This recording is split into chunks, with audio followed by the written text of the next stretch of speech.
Everyone, Glenn Sanford here, founder and CEO of eXp Realty, also the your host for the Expansion Podcast, where we talk about personal and professional development here at eXp Realty. And today, I'm really excited to talk to Ben Laube. Ben, did I pronounce your last name correctly, by the way? You did, yeah. Oh, Lobby like hotel awesome. lobby. Okay, perfect. And he's a three-time ICON agent out of Orlando, Florida.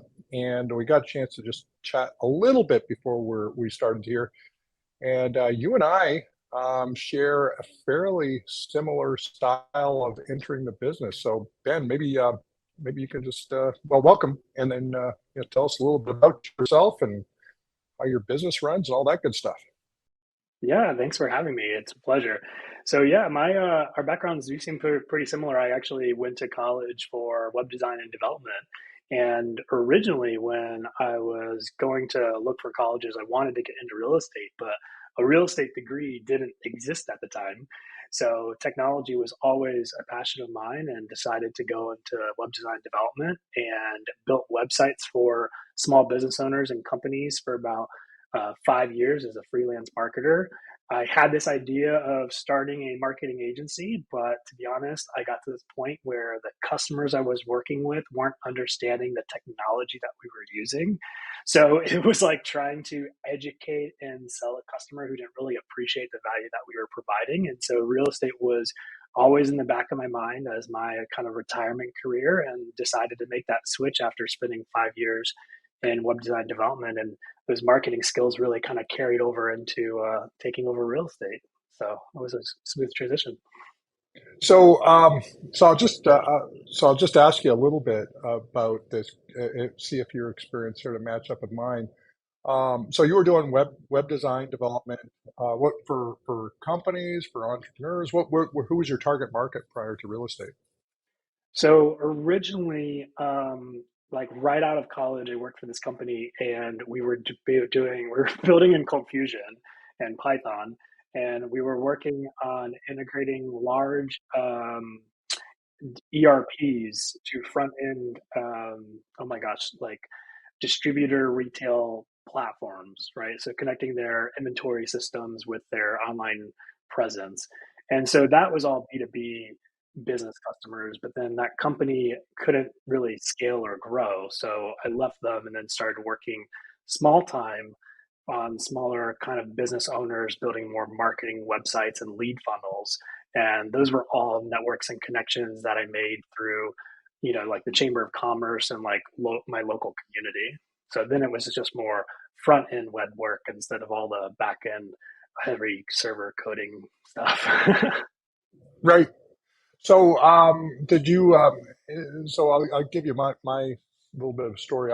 So in the '90s, I had an online service, and then became a web developer out of almost because the web showed up because we went from sort of building a GUI based bulletin board system sort of compete with AOL to all of a sudden getting our butts kicked by 1999 unlimited dial-up connections, and so then I needed to develop a web page, and so I watched somebody back then develop a web page, and he was typing in the HTML header, all this sort of the standard HTML nomenclature, and I'm like, people, you get paid to do this? And I kind of remembered even prior to that in the '80s while I was going to college. I remember at that time,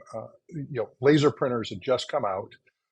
Sort of this the ability to sort of do something where you could take a computer and then now render something on a laser printer for print, and it was kind of like the same kind of deal if you knew how to operate a computer. So sort of fast forward that story a little bit. I was doing web design work for a lot of companies, and I actually helped a lot of companies generate a lot of new business, and I was getting paid a paltry sum compared to the amount of benefit that they were getting. And I was sort of evangelizing, this is what you need to do, this is how you need to do it, this and that. And I was good at my job, but I didn't quite know how to extract my value from the marketplace.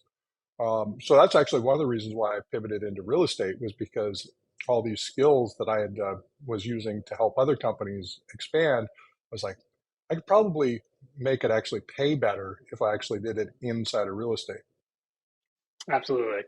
Yeah, and I think it was twofold for me because we were working with companies to working with these business owners to build lead funnels for them, right? Because at our time it was more so like well, growing up, it was all hard coding HTTP websites from scratch. I think the first website I actually built was for my Boy Scout troop, and it was just a passion project because I was like, I was became a leader of the troop, and I was like, we need some place, right, that we can all go to know what's going on event wise and stuff.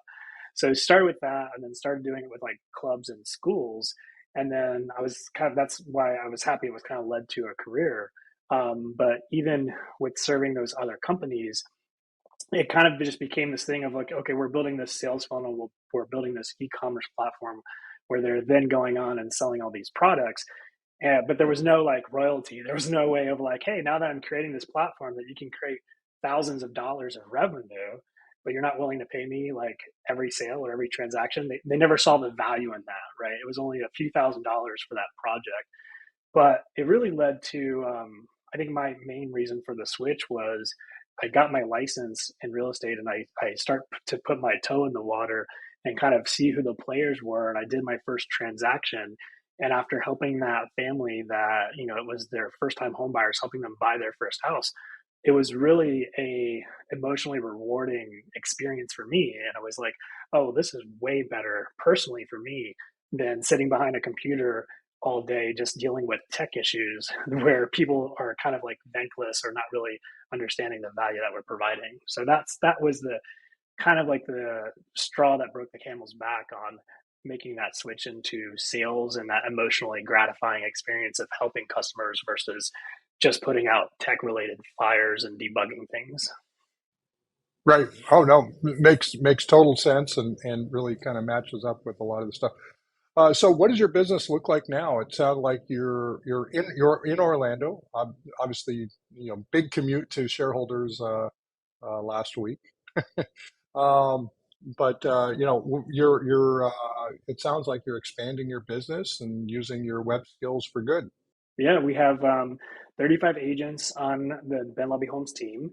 About 25 of them are in Orlando, and then we have five on our expansion team in Tampa Bay, St. Pete. And then the other five of the 35 are support staff and TCs and admins. And it was a long commute to shareholders, so about a 15-minute drive. And for some reason, I still stayed on site just to be immersed in everything that was going on. So, but yeah, we've been growing and expanding and still looking to connect with more agents and really expand the Tampa Bay team out so that we have the same presence there that we do in Central Florida. So then, how are you then? Is your lead gen? Is it SEO, SEM? Is it social? Is it what's your primary lead gen? How are you doing optimizing that? Yeah, so a lot of it is it's like almost from our team generated leads, it's about 50% SEO and then about 50% of just lead gen through paid ad sources.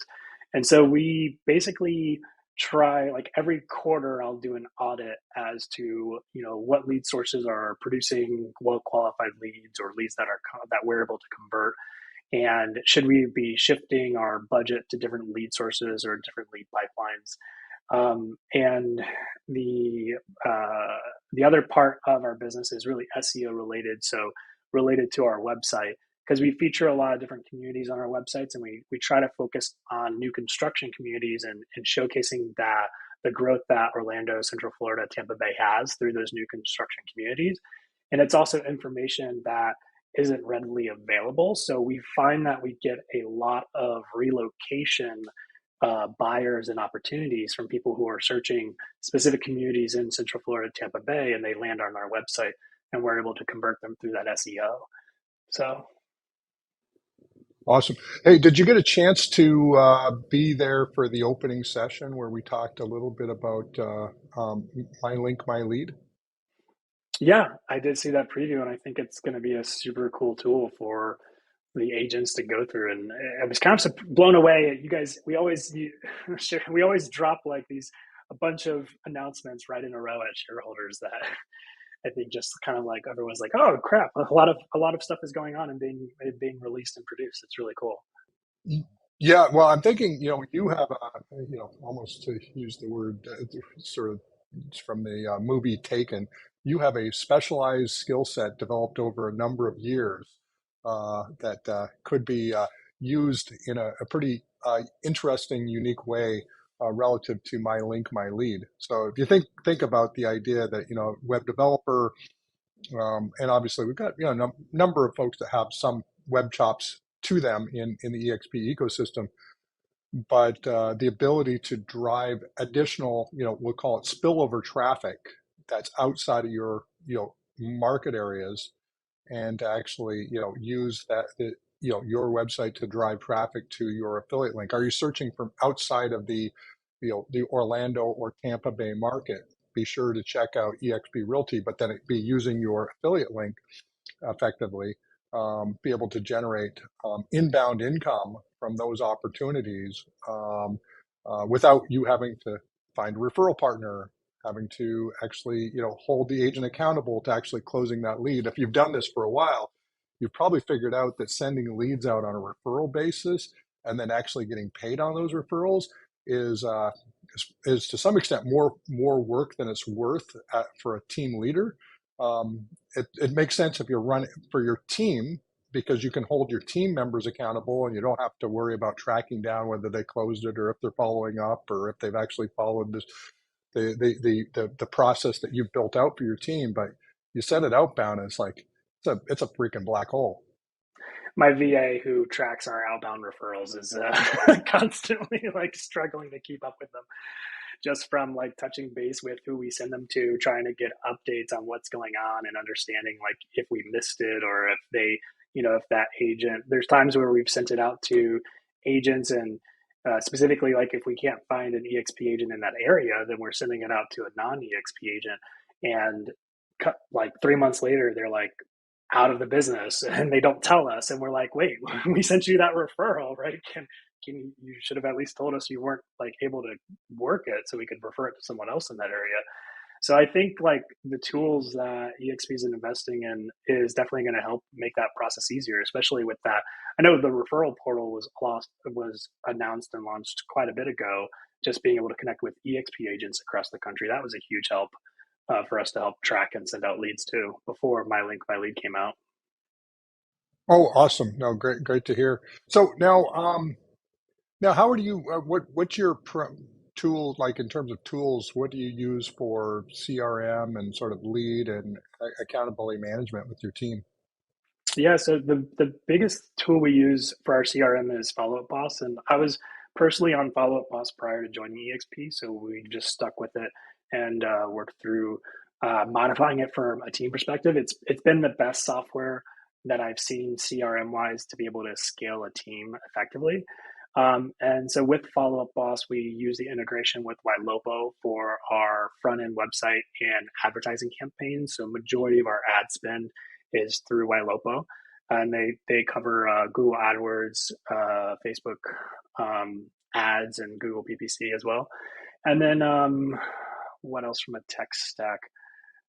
From accountability standpoint, that's always been the hardest part. There's great reporting in Follow Up Boss, and I know that they have a new tool that's coming out called like Maverick RE that we're going to be looking into because really it's tracking the actions of the team members and aligning that or correlating that to where leads are within the pipeline is has always been the most difficult part, right?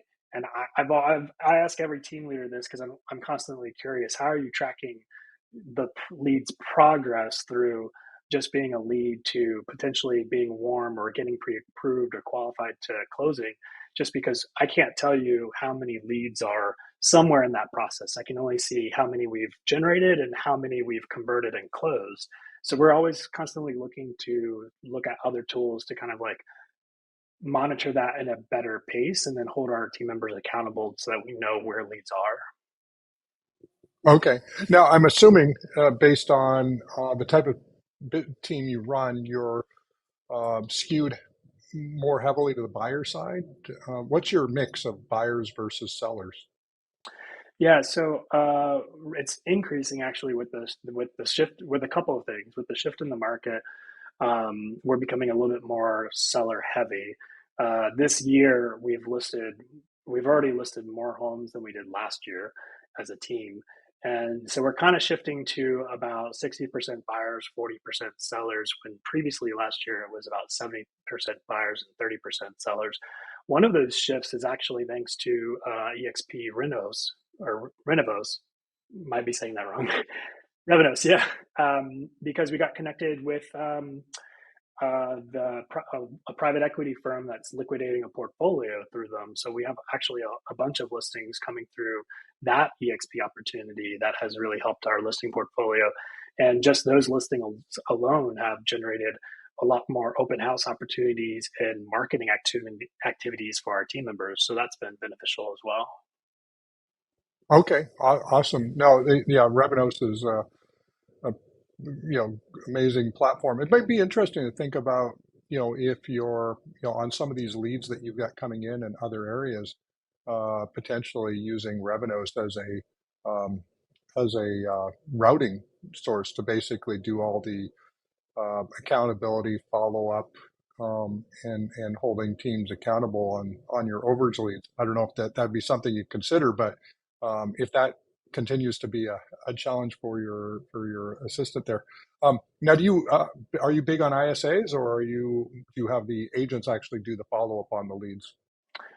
We have the agents do the follow ups, but we're also tapping into Conversion Monster as not so obviously an external ISA company to try to pick up those leads that maybe have fallen through the cracks, or typically what happens is, we've noticed a lot of leads in our system will enter our system, and it could be anywhere from 6 to 18 months before they convert into a pending or closed deal. And so the agents are typically very heavy in communication and good at communication for the first 45 days, right? But then there's constantly new things coming in. So naturally, they're going toward the new leads or new opportunities that might be on a shorter timeline or higher urgency. So with Conversion Monster being an external ISA, we have them integrated with Follow Up Boss so that if a lead that we haven't talked to in a while triggers an alert, like coming back to our search site or doing some sort of activity, Conversion Monster will jump on the lead and basically pre-qualify them to reset our expectation of what their timeline is and get some information from them to kind of move them back up on the team members list, saying like, hey, this is a lead that may have been with in our system, but now they're ready, willing, and able to move forward. So they've been pretty great to work with so far. Oh, awesome. Yeah, no, that's great. Now, do you have a last question before we sort of wrap up, or maybe two questions? Do you have what a unique item of value that you provide to, and I'm going to talk buyers at the moment, but you meet somebody online. What's your best strategy for creating buyer loyalty early on in the relationship? We have a buyer packet that we send out to every buyer that really goes through like the expectations of the process. And then with our lender partner, we really focus on getting people on a buyer consult. I like to say like the only good thing that came out of COVID was almost everyone knows how to use Zoom and and virtual conferencing. So with that, we stress among our team to get that buyer on some sort of virtual call, whether it's Zoom or some other platform, so that we can do a buyer consult and really educate them on the process. Because even if they bought in the last 2 years, there's still a new buyer because the process always changes, even the legal forms changes. So we stress that every customer should be, unless it's an investor buying multiple properties a year, every customer should be treated like a first-time home buyer and educated as such. So we do that through that consult. Okay, cool. I'm I have this. What's the name of your team, by the way? The Ben Laube Homes team. Okay, so I'm a little play on words. You could maybe sort of leverage your last name and call it a lobby consult. There we go. I love it. And then and here's all the value, and sort of say, hey, have you had your lobby consult yet? And here's all the things that you'll get out of that consult as a buyer, and we're provide you with a understanding of values, understanding of this, understanding of that, and then also X, Y, or Z. So it seems like, just from a marketing standpoint, that'd be kind of an interesting one. Spell it lobby, but then obviously put it in brackets. You can put your last name. Hey, if there was one piece of advice you could give to EXP agents, what would it be? To be patiently consistent. I think there's too often when people get in this business and they think they're going to be cashing checks next day. And sometimes that happens, but we reinforce it with our new team members that you have to be consistent in your actions and you need to be patient, because what you're contributing today is going to have a compounding effect in the years to come, but you have to be patient for that. As long as you're consistent through your marketing efforts, the rewards will definitely be reaped. Awesome. So, hey, Ben, thank you so much. This has been great. You can find Ben on Instagram, I believe, at Ben Laube, Laube, or at Ben Laube Homes, also on Instagram. We're obviously some cool stuff there. And Ben, thanks for jumping on today. Thanks for having me. Hey, it's Ben, team leader of Ben Laube Homes. If you like this video, check out our next one or anything else on our YouTube channel by hitting the subscribe link, or start your home search at our website anytime you want.